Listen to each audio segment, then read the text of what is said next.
Quel est le plan de trading que tu peux mettre en place afin de garder ta rentabilité à long terme? Donc, dernièrement, nous avons parlé de la psychologie d'un trader à succès. J'espère que vous avez bien compris le terme et j'espère que vous avez eu à en tirer quelques leçons dans le chapitre. Et là, on va essayer de parler du plan de trading parce que c'est deux chapitres qui vont aller de pair. Donc, quand on parle du plan de trading, ça va de pair avec la psychologie. Quand tu as un bon plan, ça te permet aussi de stabiliser tes émotions. Mais tant que tu n'as pas de plan que tu respectes au quotidien, à ce moment, tes émotions vont être éparpillées et tu n'auras pas une bonne psychologie. Donc aujourd'hui, on va parler du plan de trading. Premièrement, je vais commencer par vous présenter mon plan de trading et par la suite, je vais vous montrer comment est-ce que vous pouvez mettre aussi votre plan en place. Tout cela va se faire en fonction de votre stratégie. Donc, plusieurs personnes vont se demander quel est le plan de trading que j'utilise au quotidien pour pouvoir garder cette rentabilité à long terme. Alors, je vais vous dévoiler tout dans cette vidéo. Premièrement, on va d'abord définir un plan de trading. C'est quoi un plan de trading? Donc, un plan de trading, c'est simplement considéré comme un ensemble des règles que tu vas respecter au quotidien. Donc, peu importe la manière dont tu te réveilles, si tu te réveilles d'une manière fatiguée, tu te réveilles d'une manière déçu de la vie, tu es énervé, c'est un ensemble des règles que tu vas pouvoir respecter à 100%. Donc cela va de pair avec moi. Même quand je me réveille pas d'humeur, je respecte le plan. Tant qu'il s'agit de trader, j'applique le plan comme il se doit. Donc aujourd'hui, je vais vous parler d'abord de mon plan de trading et par la suite, je vais vous aider aussi à mettre en place votre plan à vous. Donc premièrement, comme vous pouvez le voir, j'ai essayé de mettre en place tous les points qui me permettent de pouvoir me positionner. Donc les points qui me permettent de pouvoir prendre un trade dans une journée. Donc premièrement, j'ai des objectifs. Donc j'ai les différents marchés que je suis censé trader dans la journée. Donc j'ai les time frames que je me permets de pouvoir chercher mes confirmations ou encore chercher mes zones assez précises. Donc j'ai des conditions obligatoires que je dois respecter à la lettre. Et ça, c'est tous les jours. Et j'ai une gestion de risque aussi que je dois respecter tous les jours. Et par contre, concernant les règles, j'ai aussi des règles à respecter. Donc aucun trade hors mon plan de trading. Donc aucun revanche trading et aucune modification du TP ou encore du SL sous émotion. Donc et là j'ai encore une dernière règle très clé. Donc une journée sans trader, c'est une journée gagnante. Je n'ai pas dit qu'il ne faut pas trader tous les jours parce que c'est une journée gagnante. Quand vous n'avez pas d'opportunité, ne forcez pas. Ça sera une journée gagnante pour vous tout simplement parce que vous avez pu vous contrôler en émotion. Premièrement, je vais avoir mes objectifs que je vais respecter durant ma journée de trading. C'est quoi ces objectifs-là? D'abord, être discipliné. Donc, je vais mettre en place d'abord, premièrement, la discipline. Ça va être ma règle numéro 1. Je dois être discipliné durant toute ma journée de trading. Être patient, ne pas s'emporter par les émotions, tout ce qu'il y a autour de la discipline. Et deuxièmement, ça va être de protéger mon capital. Donc, protéger mon capital. Donc, pour protéger mon capital, je dois avoir ce qu'on appelle par une bonne gestion de risque. Je ne vais pas faire du n'importe quoi.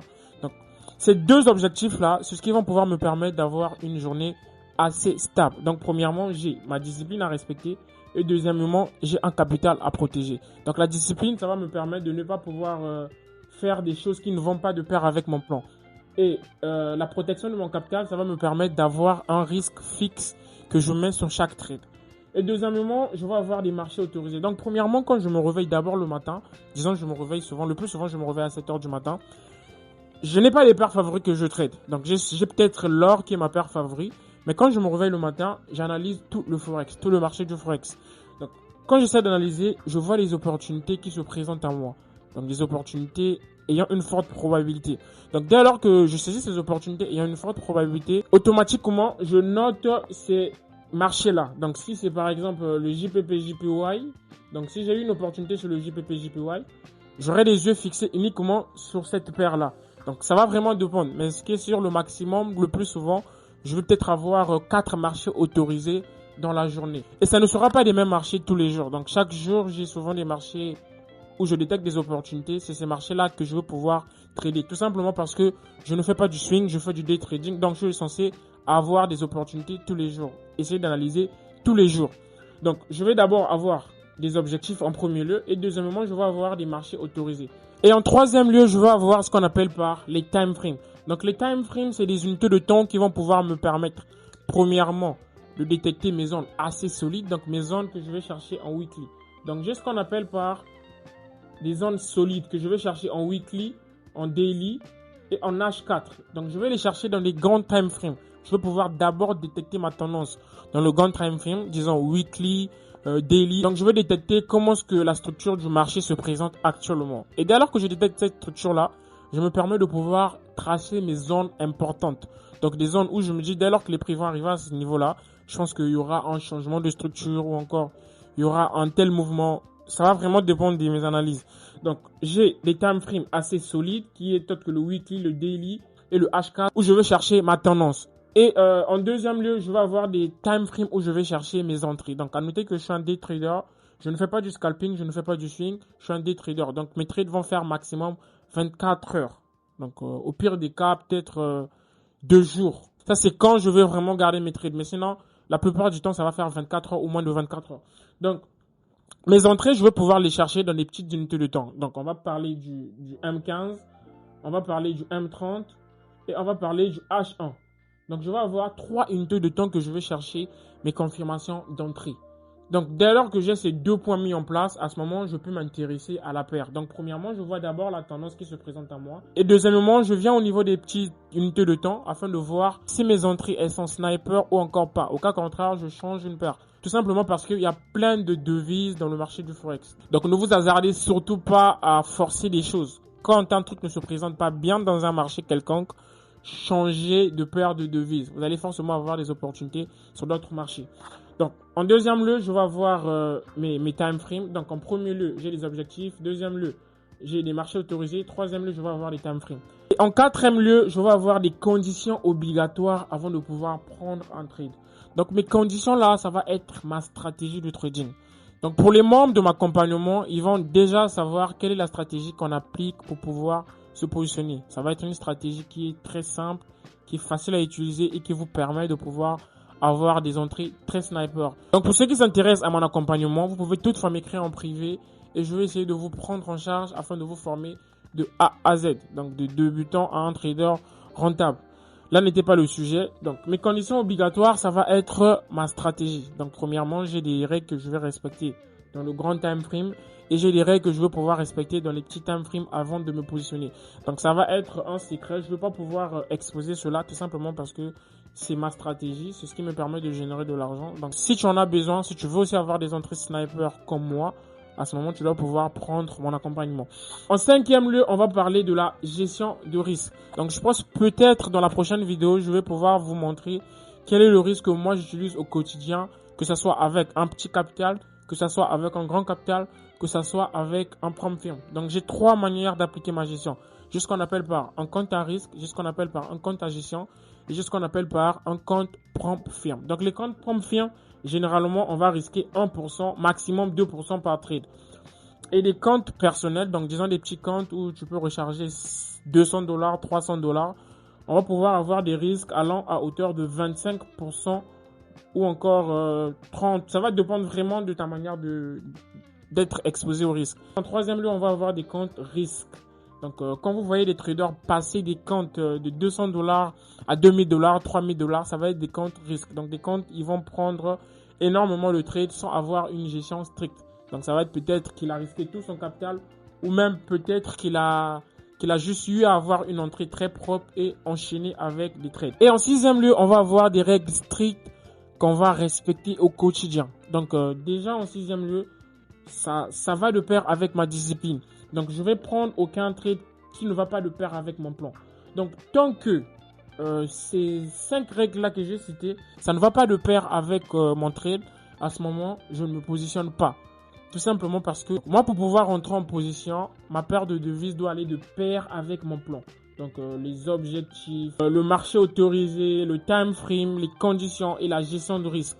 Donc, dès lors que je me rends compte que ça va de pair avec mon plan, à ce moment, je me positionne. Je ne vais pas pouvoir trader une paire de devises sans plan. Je ne vais pas le faire, tout simplement parce que je garde ma discipline. Et je ne vais pas avoir de revenge trading. Je pense qu'on avait déjà parlé de ça dans la psychologie d'un trader. Et aucune modification sous émotion. Ça aussi, je pense qu'on avait parlé de ça dans la psychologie d'un trader. Donc la peur, je ne vais pas pouvoir modifier tout simplement parce que j'ai vu un tel avoir un SL à côté ou avoir un TP. Non, je ne vais pas le faire. Et là, j'ai une règle que je respecte énormément. une journée sans trader, c'est une journée gagnante. Donc, quand tu passes une journée sans trader, ne te dis pas que c'est une journée que tu as perdue. C'est une journée que tu as été à hauteur de ta discipline. Donc, à ce moment, ça va être une journée gagnante pour toi. Je ne dis pas que tous les jours que tu ne trades pas, c'est une journée gagnante pour toi. Non, n'interprétez pas ça de cette manière. Donc, j'ai tout simplement dit, quand tu n'as pas d'opportunité et que tu te positionnes pas, à ce moment, c'est une journée gagnante pour toi, tout simplement parce que tu as eu à contrôler tes émotions. Mais quand tu as des opportunités qui se présentent à toi, ne te dis pas que si je ne trade pas dans ma journée, ça va être gagnant. Non, enlevez cette mentalité-là. Quand tu as des opportunités, trade comme il se doit. Donc en gros, c'était un peu tout ce que j'avais à vous dire concernant mon plan. Donc ça, c'était mon plan. Donc après avoir mis en place un bon plan de trading, je vais alors vous conseiller d'avoir un bon journal de trading aussi. Donc le journal de trading, ça sera quoi? Donc le journal de trading va être considéré comme un bouquin où vous allez noter toutes vos erreurs et toute votre manière de gérer les émotions lors d'un trade. Moi personnellement, j'utilise le journal de trading depuis 2024. J'ai un journal qui est rempli des règles que je ne respecte même plus aujourd'hui, tout simplement parce que j'ai eu d'autres modifications dans ma stratégie. Mais ce qui est sûr, il y a certaines règles que je vais toujours respecter comme il se doit. Donc, le journal de trading va pouvoir te permettre de savoir comment est-ce que tu te comportes lorsque tu prends un trade. Donc, plusieurs traders vont pouvoir avoir des émotions qui ne sont pas à l'aise lorsqu'ils prennent un trade. Donc, déjà, personnellement, je veux parler de ce que j'ai vécu quand j'étais débutant. Donc, moi, personnellement, je ne pouvais pas dormir si j'ai un trade en cours. Donc, c'était déjà un point que je n'aimais pas parce que tout simplement que le trading ne dépendait pas de moi. Donc, c'est un travail où tu peux faire de l'argent même en dormant. Alors que moi, je ne voulais pas dormir quand j'étais en position. Donc, c'était un point qui me détruisait énormément. Et en deuxième lieu, je coupais aussi trop tôt mes positions. Donc, tous ces points-là, j'ai eu à les noter dans mon journal de trading. Donc, c'est des erreurs aujourd'hui, je ne peux plus commettre tout simplement parce que je sais que ça se trouve dans mon journal et je me suis interdit de pouvoir faire cela. Mais tant que vous ne prenez pas ce temps-là de pouvoir noter tout ce que vous commettez comme bêtises, vous allez peut-être banaliser cela. Vous allez vous dire que je pense que j'ai déjà retenu la leçon. Prochainement, je ne vais pas le faire. Mais détrompez-vous. Prochainement, tant que vous n'avez pas noté cela, prochainement, vous allez remettre la même bêtise et vous allez être étonné de refaire cette même bêtise-là tout le temps. Donc, je vais vous conseiller d'avoir un journal de trading où vous allez noter toutes vos erreurs. Donc, comment est-ce que vous vous comportez lorsque vous prenez un trade? Si vous êtes émotionnellement assis ou si vous avez des émotions éparpillées ou si vous n'avez pas une bonne gestion de risque ou si vous prenez vos positions très tôt ou encore si vous coupez vos pertes très tôt. Donc, un peu toutes ces erreurs-là, ça va pouvoir vous permettre d'avoir une bonne... Donc, un peu toutes ces erreurs-là, ça va pouvoir vous permettre d'avoir une bonne discipline dans le futur. Prenez vraiment ça au sérieux. Donc, plusieurs personnes vont pouvoir se dire que c'est peut-être une bêtise, mais rassurez-vous que si vous faites cela, ça va beaucoup vous aider. Et concernant le plan de trading, je vais aujourd'hui aussi vous aider à mettre en place votre plan à vous, personnellement. Donc, ça, c'était mon plan. Je vous ai parlé de mon plan. Et je vais aussi vous expliquer comment est-ce que vous pouvez mettre en place un plan en fonction de vos stratégies. Donc, premièrement, vous allez avoir ce qu'on appelle par des objectifs. Donc, votre objectif principal, je vais vous conseiller d'avoir d'abord comme objectif principal la discipline. Après ça, vous pouvez peut-être avoir d'autres objectifs parce que d'autres personnes vont pouvoir commencer le trading et avoir des objectifs, par exemple, de faire passer un compte de $10,000 à $100,000, $100 à $10,000. Mais en tout lieu, vous devez d'abord avoir cette discipline et la protection de votre capital. Ça va être des piliers d'abord de vos objectifs. Tant que vous avez cela en place, vous avez une discipline et une bonne protection de votre capital. À ce moment, vous pouvez avoir des objectifs financiers. Donc, en gros, c'est un peu ça. Et d'abord, la discipline comme objectif en premier lieu. Et en deuxième lieu, on va parler des marchés autorisés. Donc, plusieurs personnes ne vont pas être comme moi, trader uniquement le forex. Donc, d'autres personnes vont pouvoir aimer uniquement les indices synthétiques. D'autres personnes vont aimer des indices boursiers. D'autres personnes vont aimer des matières premières. Donc, ça va vraiment dépendre de la personne. Tant que vous avez déjà votre paire favori, que vous tradez tous les jours, que vous avez une certaine maîtrise, à ce moment, je vous conseille de mettre cette paire-là dans vos marchés autorisés. Donc, concernant les paires favoris au quotidien, personnellement, je vous conseille l'or et le BTC. Donc, c'est des paires qui vont pouvoir vous donner plusieurs opportunités dans une journée, disons 2, 3, etc. Parce que moi, personnellement, je tradais plus l'or avant. C'est à présent que j'ai même pris cette routine de trader le forex. Sinon, avant, j'étais vraiment un grand fan de l'or. Donc, c'est une paire qui va pouvoir te donner assez d'opportunités dans la journée, disons 2 à 3 même. Et en troisième lieu, vous devez avoir des unités de temps favoris. Quels sont vos time frames favoris. Et ça va dépendre en fonction de votre stratégie. Donc si vous faites du scalping ou si vous faites du day trading ou si vous faites du swing trading. Donc ça va vraiment dépendre en fonction de votre style de trading. Pour ceux qui vont faire du scalping, je vais vous conseiller de pouvoir avoir d'abord une vue globale en daily. Donc allez sur votre marché, essayez un peu de voir la vision globale de la bougie journalière. Comment est-ce qu'elle se présente? Si elle est haussière ou baissière. Dès lors que vous avez cette vision globale de la bougie, à ce moment, vous pouvez vous permettre d'aller dans des petites unités de temps afin de chercher des opportunités en fonction de votre bougie. Ça, c'est pour ceux qui vont faire le scalping. Mais je ne vais pas conseiller cela pour les débutants, tout simplement parce que c'est un style de trading qui est très agressif et qui ne va pas vous permettre d'avoir des émotions stables. Donc, ça va peut-être être conseillé pour des personnes déjà ayant une expérience assez élevée qui veulent faire grossir un capital rapidement. C'est peut-être eux qui vont utiliser le scalping. Mais sinon, en tant que débutant, je vais plutôt te conseiller le swing ou encore le day trading. Et en quatrième lieu, on va parler des conditions obligatoires. Donc, les conditions obligatoires, ça va aller de pair avec ta stratégie. Quelles sont tes conditions premièrement d'entrée? Qu'est-ce que tu attends avant d'entrer en position? C'est des questions que tu dois te poser. À quel moment tu sors d'un trade? À quel moment tu te positionnes? Donc, c'est des questions que tu dois généralement te poser pour avoir ces conditions obligatoires-là. Et c'est des conditions que tu dois respecter à la lettre au quotidien. Ce n'est pas parce qu'un tel a fait ça que tu vas pouvoir suivre un tel. Non, tu respectes les conditions en fonction de ta stratégie. Donc, c'est comme je vous le dis toujours, rassurez-vous d'abord, premièrement, d'avoir une bonne stratégie. Dès lors que vous vous rassurez d'avoir une bonne stratégie, vous pouvez à ce moment avoir un plan personnel sans pourtant voir un tel ou encore un tel. Donc, ayez des conditions obligatoires que vous allez respecter au quotidien, mes gars. C'est très, très important. Tu dois savoir exactement à quel moment tu vas rentrer en position. Tu dois savoir exactement à quel moment tu dois sortir. Et tu dois savoir combien tu risques dans un trade. Même bien avant que tu te positionnes sur un trade, tu dois tout savoir au préalable. À ce moment, ça va te permettre d'avoir une psychologie stable. Donc, tu vas pas avoir des émotions qui vont être éparpillées. Tout simplement parce que tu sais déjà le montant que tu risques.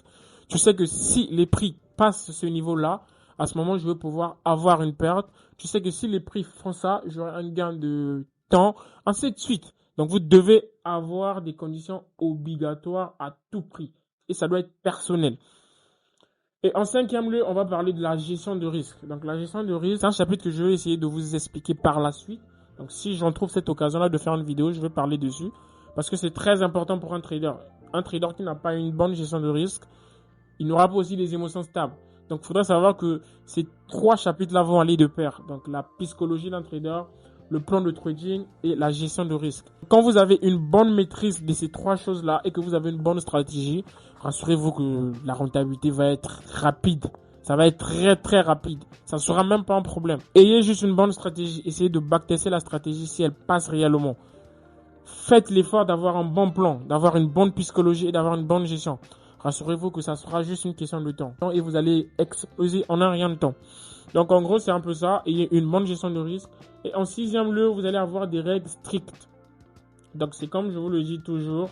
Si vous avez cette possibilité de faire un petit tableau où vous allez écrire des règles que vous respectez au quotidien. Donc aucun trade hors votre plan, aucun revenge trading, aucune modification sous émotion. Donc, c'est des règles que vous devez respecter à la lettre si vous voulez garder un plan de trading clair. Donc, en gros, c'est un peu tout ce que j'avais à vous dire concernant le plan de trading. Donc, j'espère que vous avez tiré le son et que prochainement, vous allez pouvoir prendre tous ces points-là et compléter cela afin de mettre en place votre plan personnel. Pourquoi avoir un plan de trading va tout changer dans ta vie de trader? Premièrement, ça va te permettre d'être discipliné. Ça va t'éviter le stress bête et ça va te permettre de savoir tes décisions. Donc, tu ne vas plus prendre des décisions bêtes, tu vas désormais prendre des décisions qui sont logiques, tout simplement parce que tu respectes ton plan comme il se doit. Donc, en conclusion, si tu veux avoir ta rentabilité, je t'en prie, essaie de mettre en place un plan et remplis le plan de la manière dont je t'ai expliqué. Donc, je t'ai montré déjà le processus de A à Z, comment est-ce que tu pouvais remplir un plan et comment est-ce que tu pouvais mettre en place un journal de trading. Donc, c'est très important ces deux points-là. Avoir d'abord un plan de trading et deuxièmement, avoir un journal de trading. Donc, quand vous allez désormais avoir un petit bouquin où vous allez d'abord avoir votre plan de trading Et deuxièmement, notez vos erreurs au quotidien. De la manière dont vous comportez quand vous tradez durant toute la journée. Donc ça va réellement vous permettre de ne plus commettre ces mêmes erreurs, d'apprendre de vos erreurs, ainsi de suite. Et ça vous permet aussi d'améliorer votre stratégie au fur et à mesure. Donc, quand par exemple un truc n'a pas pu marcher avec ta stratégie, essaie de le noter. Et prochainement, tu verras que si le même scénario se répète, à ce moment, tu ne pourras plus utiliser ce scénario-là. Ça va être un plus en dans ta stratégie, tout simplement parce que tu as évité un truc qui ne passait pas de pair avec ta stratégie. Donc, ayez vraiment un journal de trading, ça va beaucoup vous aider dans le long terme. En gros, c'était un peu tout ce que j'avais à vous dire dans cette vidéo. Donc, si vous avez aimé le contenu, je vous conseille de liker la vidéo, de commenter, de partager à d'autres traders qui n'ont pas de plan afin de pouvoir avoir une bonne vision du marché aussi. Donc, c'était votre humble serviteur ByNoFX. À nous revoir à la prochaine vidéo pour plus de contenu éducatif.